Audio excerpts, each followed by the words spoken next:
Welcome back to the channel. Greg and I are in the process of removing cam bearings. He's got the whiz bang kit right there, and it'll make short work of these. And then this block will be officially stripped. I'm letting the master mechanic do this because I'll foul it up.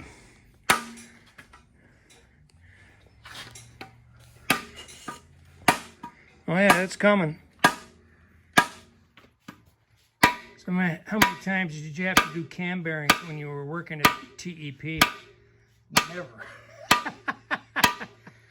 Sent all that stuff out.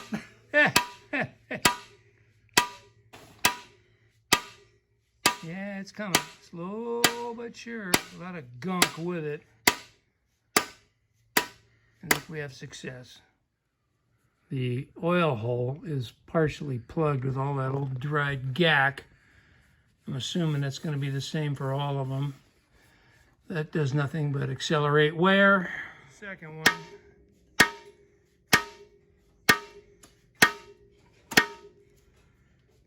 Yeah, it's coming. I think that should be the same size as the end one there.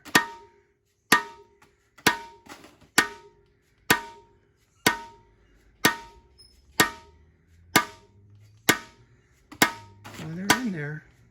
Yep. That oil hole is open. All right. This one's got two oil holes. They're not plugged, so that's good, even though the camshaft is toast. Last one.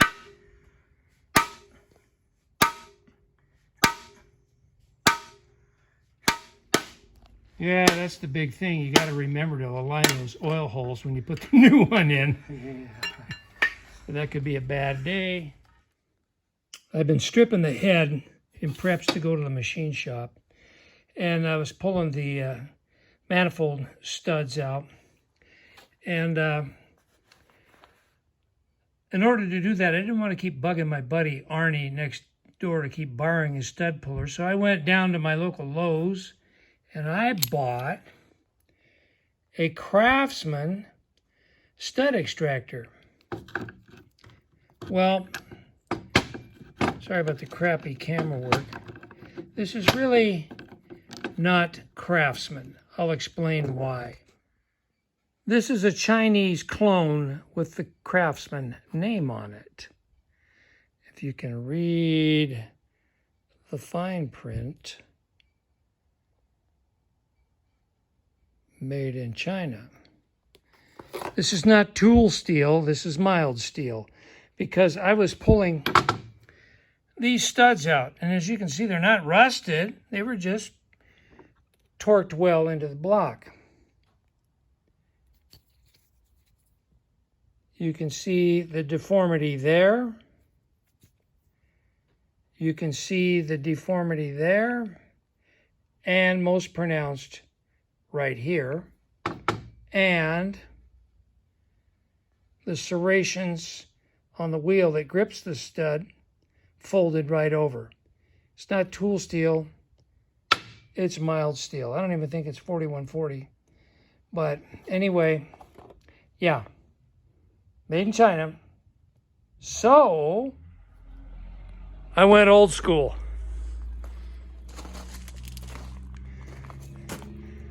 Welded a nut to each stud. I cut the studs down a little bit. Got a nut welded on there. Let's see how this works. By the way, the stud extractor at Lowe's was $32. Don't waste your money.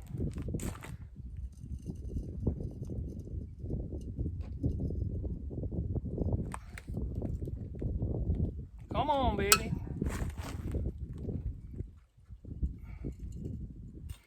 I'm going to go back and forth with this. I can feel it giving, but I don't want to snap it off, if you know what I mean. That was a double fail. Well, I'll get a couple more nuts and I'll try it again. And if it ultimately fails, then I'll square off those studs, fixture this up in the drill press, and we'll start the laborious drilling process. I'm not going to film any of that. I'll just show you the result after it's done. To be totally honest, I run about a 50% success rate doing the weld method to get stuck studs and bolts out. And this is shaping up to be true to form. Got that one out. Snapped another one off here. So I'll keep going off camera, and when I finally get total success, I'll let you know how I did it. Well, how I did it was I just welded another nut onto the stud a little more robustly. I drilled down a little farther on the stud with the weld rod, and then put a wrench on it, and it fought me at first, but then it started to back out, so I just went back and forth with the wrench, and then it finally twisted out. So there you go. The head is pretty much stripped. I think I'm going to go ahead and pop these valve guides out. I think there's a mandrel available, and then you use an air gun, drive them out. Oh, I got a little brass fitting here, oil line I got to pull off too. But I'm not going to film any of that. That's just mundane stuff. So got to get ready for cleaning now. Nancy and I attended the grand opening of a brand new second-hand store local to us, where I scored this beautiful little vise. It's a Craftsman, a real one, made in the USA. It's a tilting vise, and it's in perfect condition. The jaws are in really good shape. It's got the slotted mounts on it where you can bolt it to the bed of machinery, a drill press or something like that. And it's just a nice little vise. I'm gonna get a lot of use out of this. My friend Tom at Hilltop Machine Works was at an auction recently local to him, where they had quite a bit of machinist type stuff, machine tools and sundry things. And he came back to his shop with a fair amount of nice purchases. Well, as always happens at auctions, sometimes they put stuff together in lots. You may only want one thing in the lot, but you got to bid on the whole lot to get the one thing you want. Well, that happened to Tom. So he put out a video recently on his channel. If I remember, I'll put a link down in the description. And he was showing all of, his purchases, a lot of things he could use, but he had a lot of extra stuff that he was never going to use. So he said he was making that available to his viewers, me being one of them.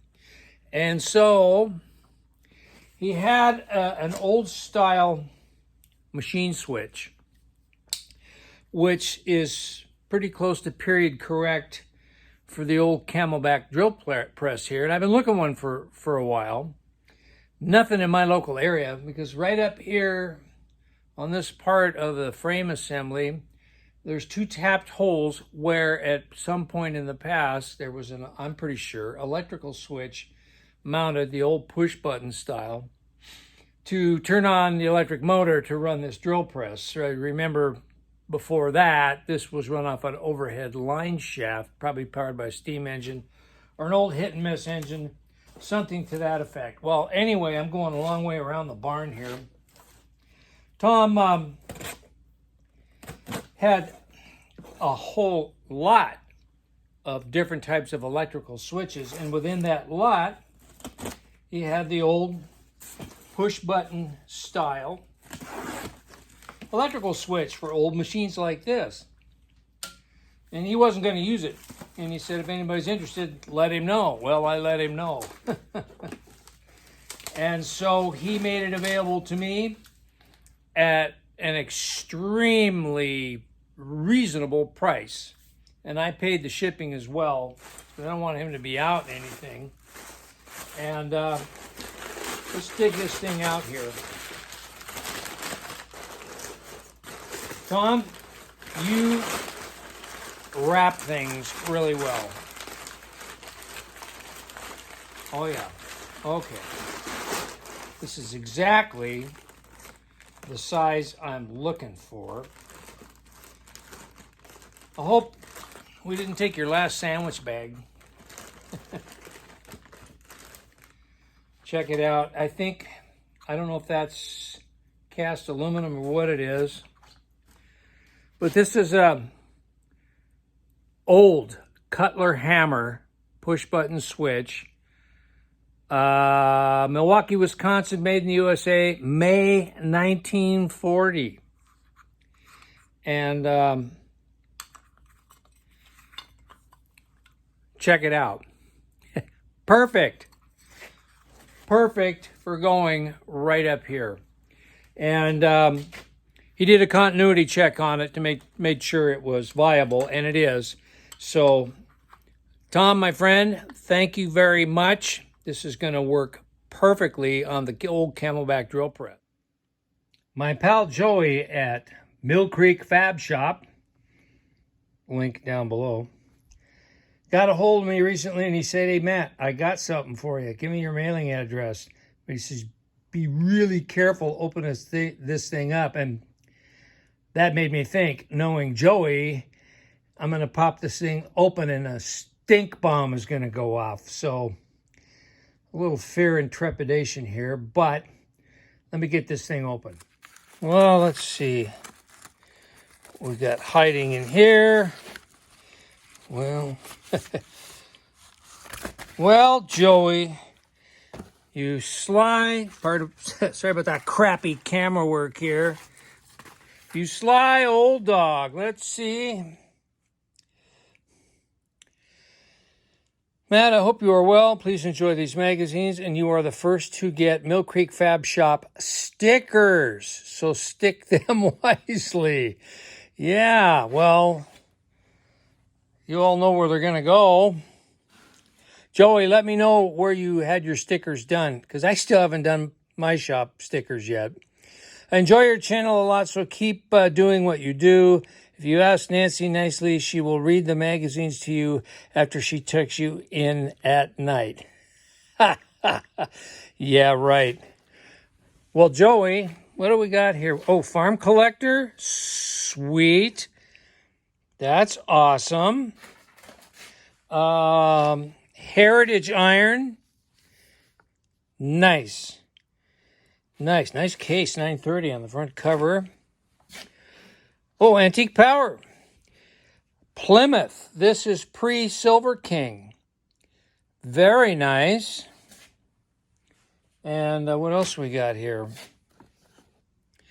Antique Power. This is Massey Harris 44.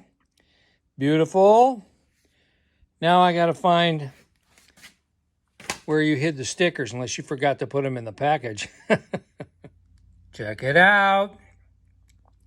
These are awesome stickers, Joey. That's really, really cool. Thanks, brother. I really appreciate it.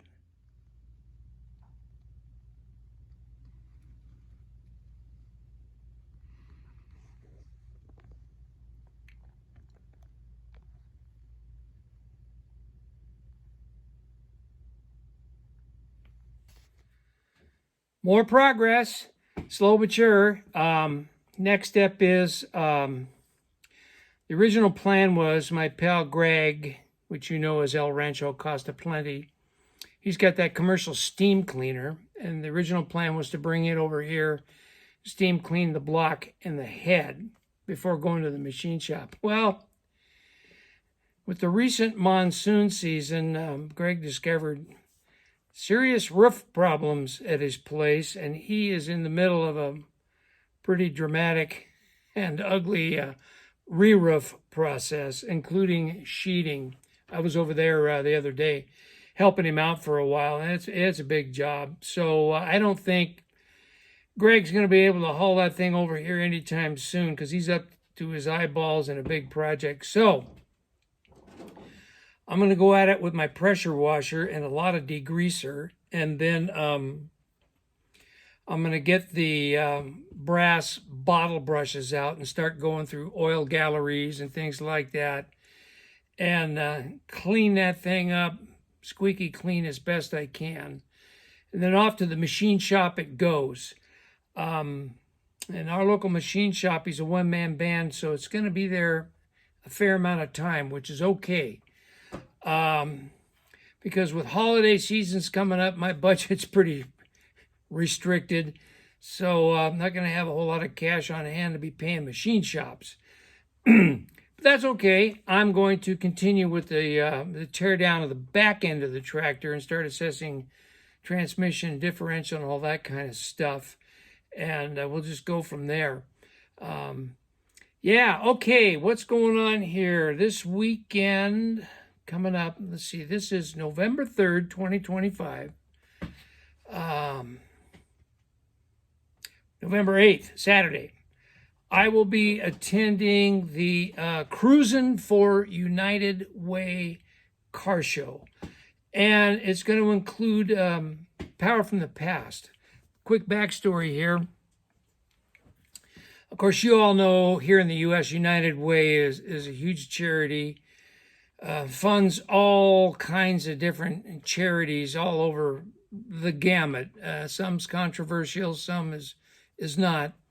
But Power from the Past has a patron that donates a sizable amount of money to the club every year, and the individual donates it through United Way. So in order to show support for the United Way charity, we're gonna go to the Cruisin' for United Way event and participate. Now, what's really cool about this is this show is at the Caterpillar Proving Grounds south of Tucson, over near Sahuarita, and I can't pronounce that right. I butcher that every time. Sahuarita and Green Valley. And being that this year, 2025, is the 100th anniversary of Caterpillar, it's only appropriate that Power from the Past takes part in this event. I'm going to try and get some film of it and see all the different cars and trucks showing up for this car show, as well as whoever's showing up for Power from the Past. So yeah, and then after that, it's prepping for Secret Santa 2025. I've already got the name of the individual that I'm going to gift. I just got to figure out what I got in the scrap hoard that I can make something creative. Well, anyway, that's it for this update on the Farmall H project and a couple other things, a couple of nice mail calls. So I'm going to sign off here, and thank you all for watching, and thank you new subscribers for joining us. I'm glad you're here, and for all my existing subscribers, thanks for sticking around. We'll see you soon on the next one, everybody. Bye for now.